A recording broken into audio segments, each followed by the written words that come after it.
Você já percebeu como que a nação de Israel se desviou do objetivo que Deus tinha para ela desde Abraão, lá atrás? Olha como eles se desviaram. Agora, você põe isso no nosso lado. Como que nós também podemos nos desviar dos caminhos de Deus? Por isso que Jesus ele falou assim: eu sou o caminho, a verdade e a vida. Eu tenho que constantemente ver se eu estou no caminho certo. Porque o único caminho que conduz para a vida é Jesus. O restante esquece. Por isso que o diabo inventou uma mentira, que todos os caminhos levam a Deus. Não, um só caminho leva a Deus, Jesus. Hoje, segundo Reis, capítulo 11, a continuação dessa história, né? A queda de reis. Deus coloca outros reis, mas os reis também continuam fazendo o que é mal. Vamos pedir antes de tudo a direção do Espírito Santo, né? Meu Deus, obrigado pela tua palavra estar hoje aqui nas nossas mãos. O Senhor inspirou os teus servos a escreverem essas palavras e agora nós meditamos nela para poder guardar a nossa fé.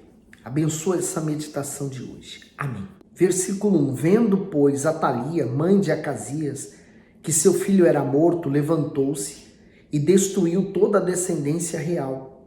Mas Jeuzeba, filha do rei Jorão, irmã de Acasias, tomou a Joás, filho de Acasias, furtando-o dentre os filhos do rei, aos quais mataram, e o pôs a ele e a sua ama na recâmara, e o escondeu de Atalia, e assim não o mataram.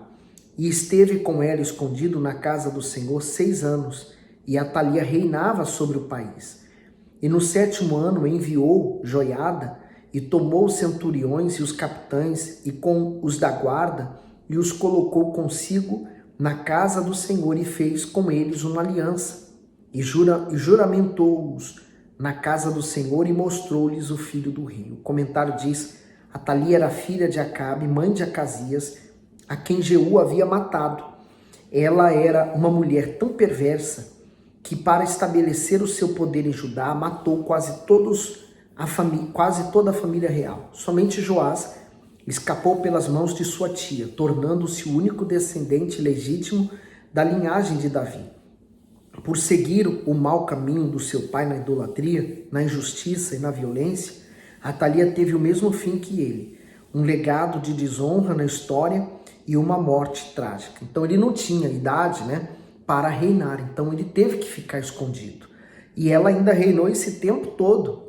Quer dizer, olha só a sementinha do mal plantada lá naquele lugar, Novamente eu faço menção de que o diabo tem feito de tudo, aqui nós temos visto, para que o Senhor Jesus não pudesse vir à terra, mas nada impediu os planos de Deus. Agora imagine, se você tem a sua vida nas mãos de Deus, quem vai impedir os planos de Deus na sua vida? Só nós mesmos podemos impedir isso. No 5. E deu-lhes ordem, dizendo: isto é o que haveis de fazer. 1/3 parte de vós que entrais no sábado fará a guarda da casa do rei, e outra 1/3 parte estará à porta de Sur, e a outra terça parte à porta de trás dos da guarda. Assim fareis a guarda desta casa, afastando a todos. E as 2 partes de vós, a saber, todos os que saem no sábado, farão a guarda da casa do Senhor junto ao rei. E rodeareis o rei, cada um com as suas armas na mão, e aquele que entrar entre as fileiras o matarão.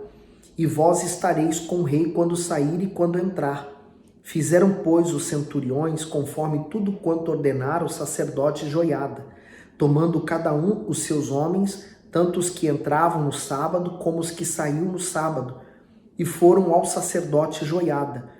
E o sacerdote deu aos centuriões as lanças e os escudos que haviam sido do rei Davi, que estavam na casa do Senhor.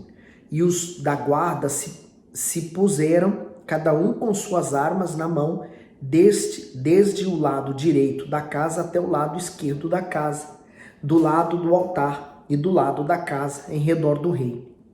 Então Joiada fez sair o filho do rei e lhe pôs a coroa, e lhe deu testemunho. E o fizeram rei, e ungiram e bateram as palmas e disseram: viva o rei! E Atalia, ouvindo a voz dos da guarda e do povo, foi ter com o povo na casa do Senhor. E olhou, e eis que o rei estava junto à coluna, conforme o costume, e os príncipes e os trombeteiros junto ao rei, e todo o povo da terra estava alegre, e tocava as trombetas. Então Atalia rasgou as suas vestes e clamou: traição, traição! Porém o sacerdote Joiada deu ordem aos centuriões que comandavam as tropas, dizendo-lhes: tirai-a para fora das fileiras, e a quem a seguir, matai-o à espada, porque o sacerdote disse: não a matem na casa do Senhor. E lançaram mão dela, e ela foi pelo caminho da entrada dos cavalos à casa do rei, e ali a mataram. E Joiada fez uma aliança entre o Senhor e o rei e o povo, para que fossem o povo do Senhor, como também entre o rei e o povo. Então todo o povo da terra entrou na casa de Baal e o derrubaram, como também os seus altares e as suas imagens, totalmente queimaram. E a Matã, sacerdote de Baal, mataram diante dos altares.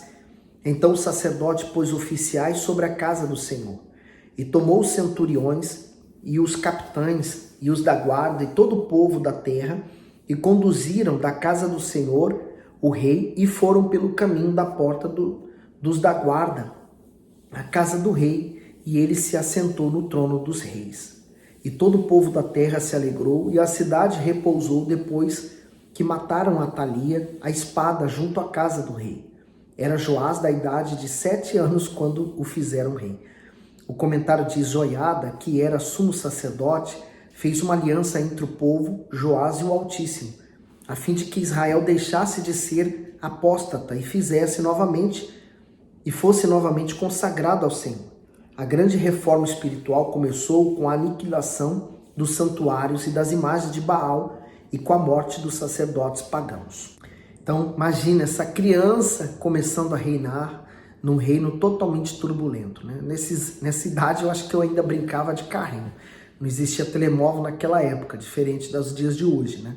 Que as crianças com essa idade já têm a cabeça quase de um adulto.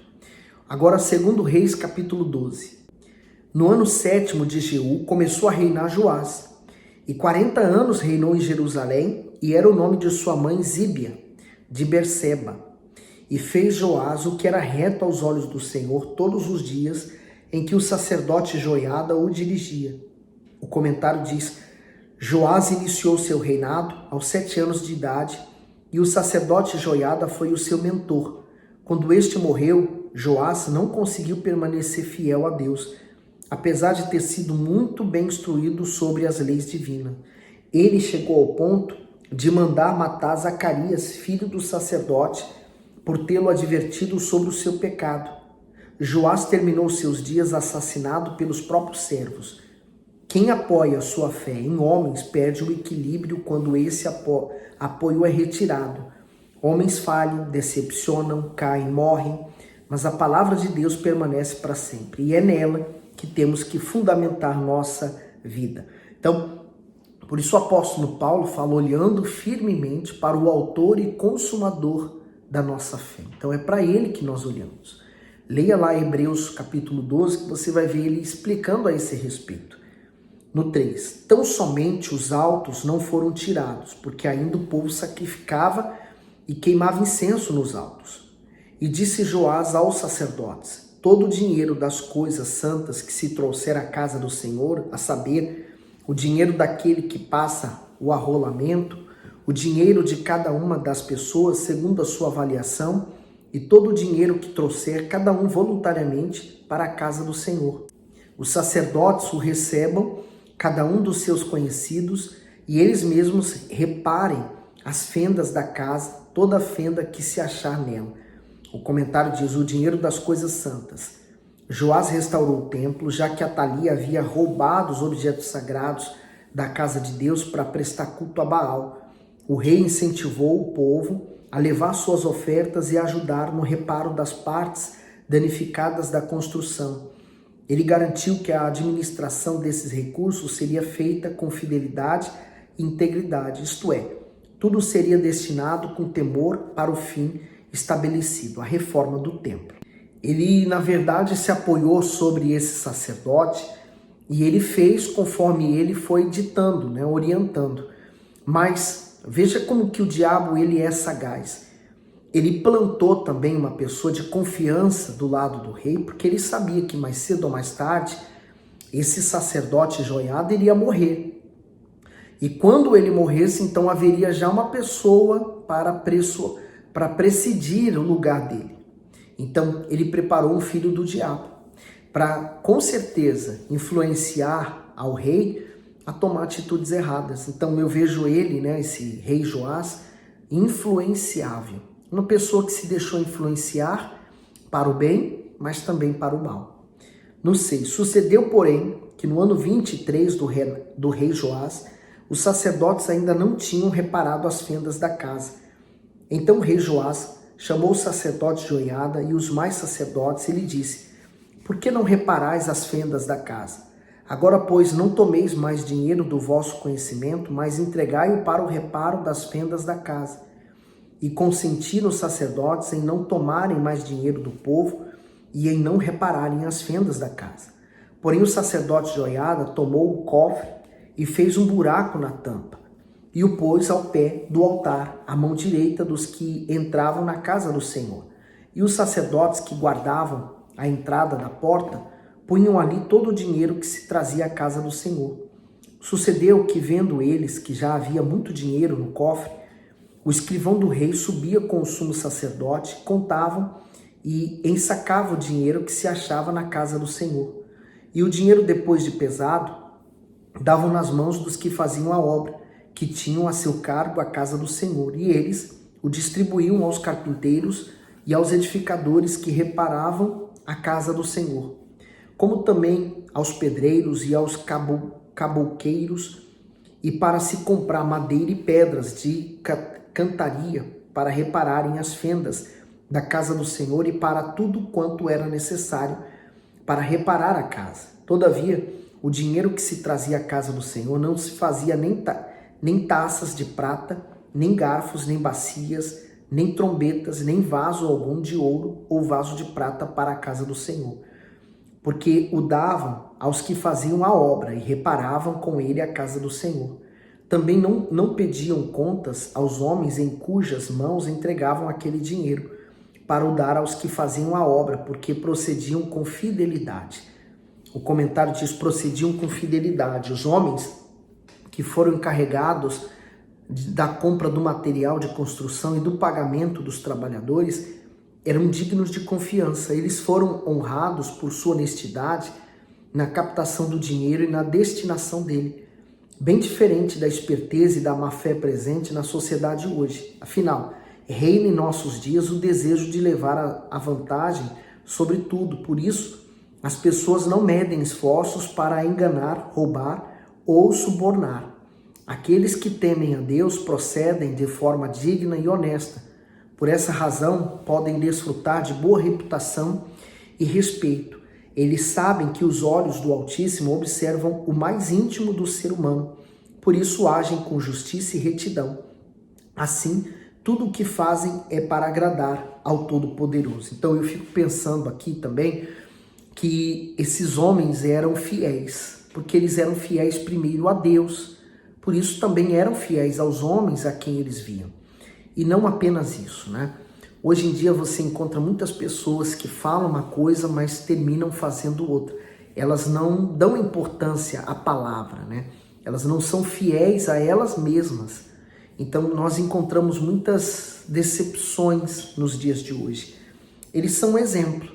Por exemplo, há pessoas que elas são contratadas para um determinado serviço e elas dizem que vão usar, por exemplo, material de primeira qualidade. Mas se você for olhar o material que elas estão usando na obra, por exemplo, vai ver que eles compraram de segunda ou terceira qualidade. Então estão aproveitando os lucros para si mesmo, quer dizer, não foram fiéis. Você falar e fazer é muito importante. O mundo pode ser do contrário, falar e não fazer, mas você que é de Deus, preze pelo que você fala. No 16, mas o dinheiro do sacrifício por delitos e o dinheiro por sacrifícios de pecados não se trazia à casa do Senhor, porque era para os sacerdotes. Então subiu Azael, rei da Síria, e pelejou contra Gate e o tomou, Depois Azael resolveu marchar contra Jerusalém. Porém Joás, rei de Judá, tomou todas as coisas santas que Josafá, Jorão e Acasias, seus pais, rei de Judá, consagraram, como também todo o ouro que se achou nos tesouros da casa do Senhor, na casa do rei, e o mandou a Azael, rei da Síria. E então se desviou de Jerusalém. Ora, o mais dos atos de Joás e tudo quanto fez, porventura, não está escrito no livro das crônicas dos reis de Judá? E levantaram-se seus servos e conspiraram contra ele, ferindo na casa de Milo, no caminho que desce para Sila, porque Josacar, filho de Simeate, e Josabate, filho de Somer, seus servos, o feriram e morreu, e o sepultaram com seus pais na cidade de Davi, e Amazias, seu filho, reinou em seu lugar. Eu vou parar por aqui, porque o próximo capítulo vai ser um pouco mais extenso, e eu não quero me alongar muito nesse vídeo. Então, eu quero que você medite agora, pare e pense um pouco nas palavras que nós lemos. É normal, por exemplo, uma pessoa chegar na igreja e ela encontrar no pastor um apoio para que ela possa ser orientada, para ela conversar, para ela desabafar, receber uma orientação. Mas não é normal ela se apoiar para sempre naquele homem de Deus. Digamos que ele caia na fé, ou ele é transferido para outro país. Então você perde completamente o seu apoio. Por isso, o seu apoio tem que ser Jesus. O primeiro apoio, eu concordo, pode ser o pastor, pode ser o obreiro, aquela pessoa que te acompanhou, mas não para sempre. Você tem que transferir esse apoio para Jesus. O maior erro é as pessoas que fazem as pessoas para elas mesmas. Mais tarde, mais cedo ou mais tarde, elas vão terminar caindo. São os nascidos da carne, os nascidos do homem. O nascido do homem, enquanto o homem está presente, ele continua fazendo o que é certo. Quando aquela pessoa deixa de ser o apoio, então essa pessoa cai na fé. Cuidado, para você não ser um nascido da carne, nascido do homem e vir a perder. Cuide da sua vida, cuide da sua alma. Ela tem um valor inestimável para Deus. Ela custou o próprio filho dele. Então, guarde a sua alma como você guarda um tesouro, tá certo? Deus continue abençoando você. Põe nos comentários o que você achou. E, claro, eu peço que você, então, espalhe esse vídeo para mais pessoas, tá bom? Fique bem.